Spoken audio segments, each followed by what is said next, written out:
ধনী গরিব ভেদাভেদ ভুলে গিয়ে আপনারা যখন নৌকার কাতারে আসবেন তখন সবাইকে সমানভাবে আমরা উপলব্ধি করতে পারি এবং সবাই আমরা সমান হিসেবে আমরা নৌকার ছায়াতলে থাকতে স্বাচ্ছন্দ্য বোধ করি।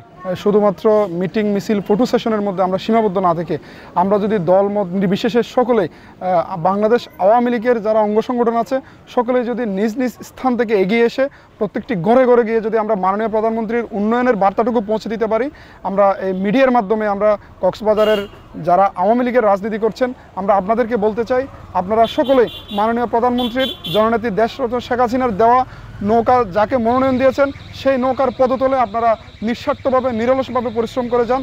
ইনশাল্লাহ আমরা নৌকাকে বিজয়ী করতে পারবো। আমি মনে করি বাংলাদেশ আওয়ামী লীগ মানে হচ্ছে নৌকা প্রতীক, নৌকা প্রতীক মানে হচ্ছে বাংলাদেশ আওয়ামী লীগ। নৌকা এবং বাংলাদেশ আওয়ামী লীগ একে অপরের পরিপূরক। আমরা যারা আওয়ামী লীগের রাজনীতি করি নৌকার পক্ষে কাজ করাই হচ্ছে আমাদের নৈতিক দায়িত্ব। এই নৌকা প্রতীকের জন্ম হয়েছে বাংলাদেশের জনসাধারণের ভাগ্য পরিবর্তন করার জন্য। সুতরাং আমি আপনাদেরকে বলবো এখানে দল মত নির্বিশেষে সমাজের নিম্ন শ্রেণী থেকে উঁচু শ্রেণী পর্যন্ত সর্বস্তরের জনগণের জন্য এই নৌকা প্রতীক মাননীয় প্রধানমন্ত্রী বরাদ্দ দিয়েছেন।